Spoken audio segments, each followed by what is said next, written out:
Bienvenue dans cette nouvelle vidéo de Romain Bouffe Tout. Je suis en Malaisie. J'ai pas fait beaucoup de vidéos, c'est vrai, mais quand même, je me suis dit qu'il fallait que j'en fasse une. Et pour faire cette vidéo, j'ai décidé de venir sur l'île de Penang et plus particulièrement à Georgetown. C'est une ville qui est classée à l'UNESCO.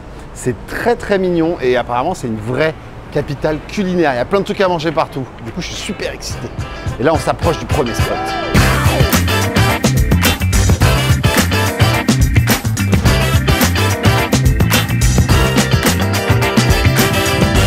Alors là, je cherche un endroit où je peux manger. Alors c'est un plat sucré, un plat assez connu ici, aussi bien à Singapour d'ailleurs, à base de durian. Alors le durian, c'est ce fruit. Alors soit vous connaissez, soit vous ne connaissez pas. C'est un fruit très spécial qui est très consommé ici. C'est un fruit qui pue. Il est même interdit dans certains transports publics comme les bus, les métros. Mais il coûte très cher et apparemment il est très bon, les gens sont fans de ça. Donc voilà, j'en ai jamais vraiment mangé, ça va être ma première fois. Et j'y suis. C'est ouf parce qu'on vient d'arriver à l'intérieur du shop et il y a cette odeur de durian qui prend au nez, vraiment, c'est très fort comme odeur.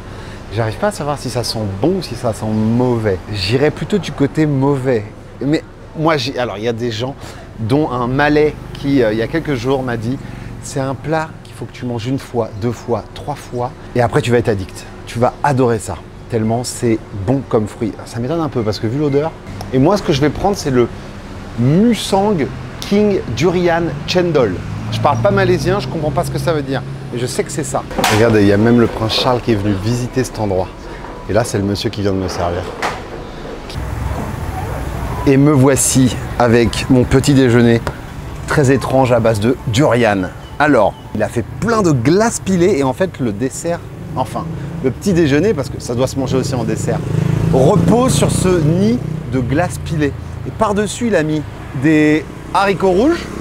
Ça, alors, très souvent en Asie, beaucoup au Vietnam, on en utilise beaucoup dans les desserts. C'est super bon. C'est super sucré. J'attends de manger le durian pour la fin parce que c'est le fruit le plus décrié d'Asie. C'est un fruit qui pue, comme je l'ai dit avant. Et par-dessus ça, ils adorent utiliser ça. C'est des sortes de... Voilà, c'est en train de fondre à une vitesse, je vous raconte pas. C'était plein de glace, c'est en train de devenir une vraie bouillasse. Alors ça, en fait, c'est à base de pandan. Le pandan, ouais, c'est très bon, je sais. Le pandan, c'est une herbe qu'on trouve beaucoup en Asie.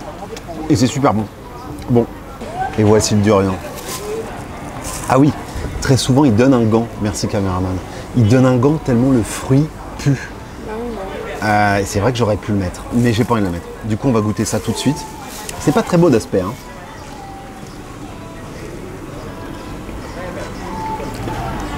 Bon appétit. Merci. Bon, je sais pas. Mon cerveau est divisé en deux parties actuellement.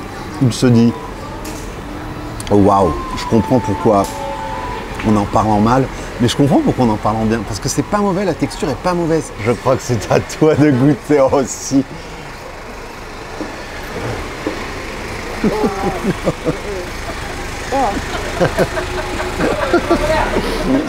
Je crois, on fait rire la dame d'à côté en tout cas. C'est vrai que c'est très spécial. Oh wow, it's really strong. You love it? Oh, you hate it. I hate it, for sure. Je crois que le caméraman a dit. J'aimerais vous montrer son visage maintenant. Alors là, elle a carrément posé la caméra tellement qu'elle ne sent pas bien. I'm so sorry. A few moments later. Je crois que le caméraman va un peu mieux. Elle est à deux doigts de vomir. C'est fou, hein. C'est vraiment un fruit. On le voit très souvent sur les étalages avec une bogue et plein de piquants dessus. Mais en soi, le dessert n'est pas mauvais. Regardez ce pauvre fruit que tout le monde déteste. Et en fait, non, il y a plein de gens qui l'aiment. Moi, je déteste. Oh, voilà. Bon, là, je viens de manger le petit déjeuner. On va maintenant aller manger un truc salé, ce que je préfère. Et j'ai trouvé un spot hier. Là, je viens de trouver un stand de rôti canaille. Alors ça, c'est l'exemple type du mariage entre l'Inde et la Malaisie. Parce que je suis allé en Inde déjà 2 fois et j'ai jamais vu de rôti canaille. En gros, c'est une galette qui est servie aussi bien au petit déjeuner ou au dîner et qui est servie avec une sauce. Et en gros, tu dippes et tu manges. Aussi simplement que ça. Du coup, je viens de commander mon premier rôti canaille. Youhou! Je suis sûre que ça va être mieux que le durian. Je pense. Je pense aussi. Là, on est sur un rôti. Ce qu'on appelle ça, rôti, je connaissais le mot, c'est un truc qu'on voit partout en Inde. Mais ça, c'est super tendre, ça vient d'être fait, c'est vraiment waouh. On dip ça là-dedans, encore une fois. Il y a des petits morceaux de je ne sais quoi, peut-être d'oignon. Je préfère ça au durian. Je connais pas beaucoup de pays comme la Malaisie qui manquent finalement d'une identité culinaire. Parce que, comme je vous ai dit, la moitié des shops ou des restos, franchement, c'est des restos chinois. Là, on a des stands indiens, il y en a partout en Malaisie. Mais trouver un plat malaisien, à part peut-être quelques currys qu'ils font, qu'on a goûté, qui étaient pas mal. Mais sinon, il y a toujours cette racine indonésienne, chinoise. C'est un mix de ces trois pays et ça donne des choses intéressantes, comme le rôti canai. Bon, allez, les temps qu'on aille au troisième, c'est pas cool. Allez, on y va. On y va. Là, on va aller manger un truc assez connu ici que j'ai jamais goûté. Ça a l'air un peu étrange. Je l'ai vu hier. Ça a l'air. On va voir ça ensemble. En gros, c'est une sorte de food court, mais en extérieur. Et nous y voici. Alors, le truc qu'on va goûter, ça s'appelle le passambour. Et j'en sais pas plus pour le moment. Bon, en gros, le passambour, c'est une salade malaisienne avec des fruits de mer. Alors, est-ce qu'ils vont être sous forme de pâte de fruits de mer ou alors de vrais morceaux de poisson? J'en suis pas sûr. Mais en tout cas, ici, tout le monde se l'arrache. C'est super bon, apparemment. Et là, il y a un stand qui est assez connu. Du coup, on va aller y faire un petit tour. Hello! Ah, en fait, je dois choisir mes aliments. Ah, ok.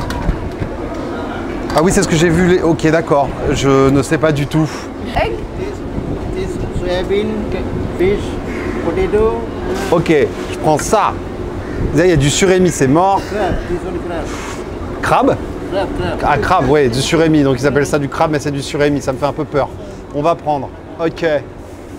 On va se prendre une petite crevette quand même, parce que je le mérite, je crois. Mais qu'est-ce que c'est que tout ça? Alors, ça n'a pas l'air d'être de la top qualité, je vais pas vous le mentir. Mais quand même, bon, j'ai envie de goûter.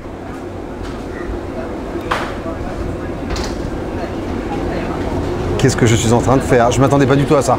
Et en fait, oh oui, je viens de comprendre. Je lui donne mon assiette, il va tout couper en petits morceaux et il va rajouter des trucs par-dessus. Et ça va faire une salade viande, fruits de mer. Très étrange. This one fruit cake.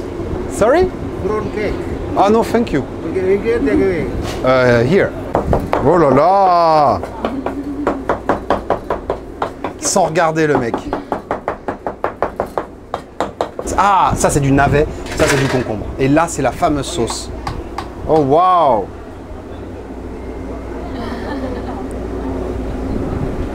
Amazing. Ouh. Et me voici avec la fameuse salade passambour. Alors celle-là, je ne l'avais pas vu venir, vraiment. Apparemment, c'est un truc qui se mange beaucoup en Malaisie. Je ne l'avais pas vu avant d'arriver à Georgetown. J'ai pris 4 ou 5 trucs de crabe, de poisson, un œuf. Et en fait, c'est ça, il coupe tout, il mélange tout. Voilà, du coup, on goûte sans plus attendre. Là, j'ai un bon bout, là. C'est comment? C'est bon. C'est bon? Ça... Ça pique un petit peu. Non, mais très légèrement. En fait, c'est une sauce... Je te connais quand même. En fait, c'est une sauce aigre douce. Les concombres avec le navet et la sauce piquante sucrée, tu vois, ouais, c'est ça. En fait, c'est vraiment du poisson reconstitué. C'est comme le chicken nuggets de McDonald's. C'est vrai. Tiens, tu vas goûter. Oui. Ah oui, j'ai pris une crevette. Je me disais, j'ai des bouts de coquille. En fait, c'est parce que j'ai pris une crevette. La crevette, elle était avec la coquille, bien sûr. Il l'a coupée comme ça. Du coup, j'ai des bouts de coquille et de crevette quelque part. Ah, elle est là. Non, partout. Partout, ouais. Alors, la crevette, c'est le seul aliment qui est réel, à l'état pur, qui n'est pas reconstitué. Frais. Ouais. Parce qu'en vrai, la mer, elle est juste derrière nous. S'il y avait plus de poissons, de vrais morceaux de poisson, Ça se trouve, ça serait complètement dingue comme plat. Là, c'est un plat un peu, pas fourre-tout, mais un peu quand même. Moi, cette chaîne, je l'ai ouverte parce que je trouve ça important de vous montrer le genre de plat que les gens mangent, que ce soit des trucs un peu haut de gamme ou des trucs un peu cheap. Ça, clairement, je trouve ça un peu cheap. C'est pas mauvais. C'est pas mauvais, mais c'est clairement pas un plat qui me fait vibrer. Comme les plats en Thaïlande, que ça rebondisse, qu'il y ait des herbes un peu, de la coriandre, tout ça. Et là, pour le coup, c'est quand même une sauce un peu. La sauce rouge, elle est sympa, elle pique un peu, mais on dirait du ketchup un peu piquant. C'est pas super intéressant, mais c'est pas mauvais encore une fois. Bref, en tout cas, j'en ai fini avec le Passembourg. Je regarde quand même parce que je me dis, j'ai peut-être fait une faute. Non, ça s'appelle un Passembourg. Ok les gars, écoutez-moi bien maintenant. On vient tout juste d'arriver au nouveau spot. J'essaie des différents styles parce que il faut que je m'entraîne un peu à trouver ma façon de parler. Je rigole bien sûr. Non, du coup, on vient d'arriver sur le dernier spot de cette vidéo. Et oui, je sais, tout a une fin, malheureusement. On va donc manger une laksa. Et nous voici à Penang Road, famous laksa. Et me voici avec ma très belle soupe laksa, qui est une soupe malaisienne. Ce restaurant, ils sont ouverts depuis 1970 et que depuis 2023, ils viennent d'être mis dans le guide Michelin, ce qui est quand même très beau. Finir dans le guide Michelin, c'est stylé. Il y a la vieille dame qui est là. Alors, c'est pas elle qui m'a préparé ma soupe, c'est un des employés. Et c'est trop bon, j'adore. En fait, c'est vraiment une soupe qu'on dirait en anglais sweet and sour. Il y a des feuilles de menthe. Il y a de l'ananas. Ananas? Et sur le dessus, de l'échalote. De l'échalote, un peu de salade. Et le bouillon, c'est à base de tomates, beaucoup. En général, on y met de la coco. Là, il n'y a pas de noix de coco. On va goûter ça.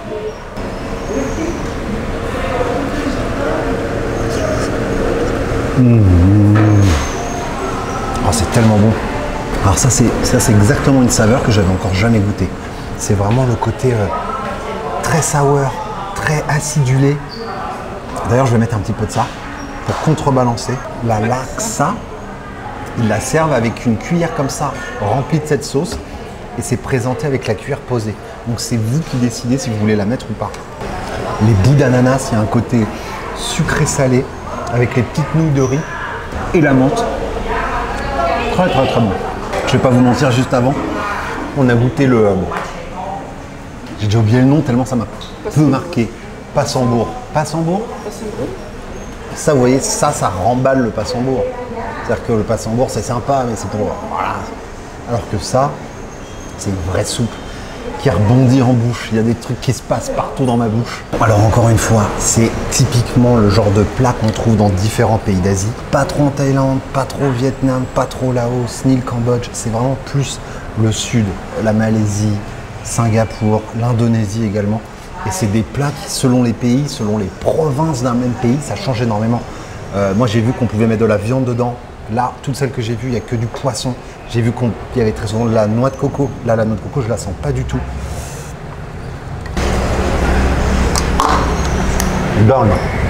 J'espère que cette vidéo vous a plu. Ça sera la seule que j'ai faite en Malaisie.